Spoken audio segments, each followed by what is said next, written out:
आप सभी को मेरा नमस्कार। तो दोस्तों, आज मैं आपके लिए इस वीडियो में धर्मराज जी महाराज और सास बहू की बहुत ही सुंदर कहानी लेकर आई हूँ। तो प्रेम से बोलिए धर्मराज जी महाराज की जय हो।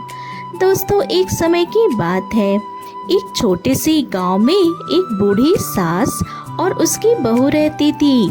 उनका घर बहुत साधारण था, लेकिन बहू बहुत ही सीधी, धार्मिक और सेवा भाव से भरी थी। वह रोज सुबह उठकर घर का सारा काम करती, सास की सेवा करती और भगवान का नाम जपती। वहीं उसकी सास का स्वभाव थोड़ा कठोर और क्रोधी था। वह छोटी छोटी बातों पर बहू को डांटती और कभी कभी उसे बिना कारण के ही ताने देती रहती। बहू सब कुछ सहन कर लेती और मन ही मन धर्मराज जी महाराज से प्रार्थना करती कि उसकी सास का स्वभाव बदल जाए। वह रोज नियम से व्रत करती और विशेष रूप से धर्मराज जी महाराज का हर समय स्मरण करती रहती थी। एक दिन बहू ने सोचा कि वह धर्मराज जी महाराज का व्रत पूरी श्रद्धा के साथ करेगी। उसने पूरी विधि विधान से व्रत किया, कहानी कथा सुनी और गरीबों को भोजन कराया। उसकी सच्ची भक्ति को देखकर धर्मराज जी महाराज प्रसन्न हुए। उसी रात धर्मराज जी महाराज ने बहू को स्वप्न में दर्शन दिए और कहा, पुत्री, मैं तुम्हारी भक्ति और सहनशीलता से बहुत प्रसन्न हूँ। तुम्हारी सारी मनोकामनाएं पूरी होगी, लेकिन तुम्हें धैर्य बनाए रखना होगा और सच्चाई के मार्ग पर हमेशा चलते रहना होगा। बहू ने हाथ जोड़कर कहा, हे प्रभु, मुझे कोई धन दौलत नहीं चाहिए, बस सास का हृदय बदल दीजिए ताकि वह मुझसे प्रेम से अपनाए। धर्मराज जी महाराज मुस्कुराए और बोले, समय आने पर सब कुछ ठीक हो जाएगा। अगले दिन से बहू और भी श्रद्धा से पूजा पाठ करने लगी, लेकिन सास का व्यवहार पहले जैसा ही कठोर बना रहा। एक दिन सास ने गुस्से में आकर बहू को घर से बाहर निकाल दिया। बहू रोती हुई गांव के बाहर एक पेड़ के नीचे बैठ गई और भगवान को याद करने लगी। उसी समय एक वृद्ध साधु वहां आए। उन्होंने बहू से दुख का कारण पूछा। बहू ने सारी बात बता दी। साधु वास्तव में धर्मराज जी महाराज थे, जो उसकी परीक्षा लेने आए थे। उन्होंने कहा, बेटी, चिंता मत करो, तुम्हारी भक्ति व्यर्थ नहीं जाएगी। तुम इस रास्ते पर चलते जाओ, तुम्हें तुम्हारा भाग्य मिलेगा। बहू साधु की बात मानकर आगे बढ़ी। चलते चलते एक बड़े नगर में पहुंची, जहां एक सेठानी को एक ईमानदार और मेहनती लड़की की आवश्यकता थी। बहू को वहां काम मिल गया। पूरे मन से काम करने लगी और जल्द ही सबकी प्रिय बन गई। उधर गांव में सास अकेली रह गई। धीरे धीरे उसकी तबीयत खराब होने लगी और कोई उसकी देखभाल करने वाला नहीं था।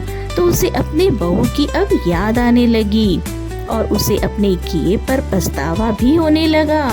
एक रात धर्मराज जी महाराज ने सास को स्वप्न में दर्शन दिए और कहा, तुमने अपनी बहू के साथ बहुत अन्याय किया है। वह तुम्हारी सेवा करती थी, लेकिन तुमने उसे घर से निकाल दिया।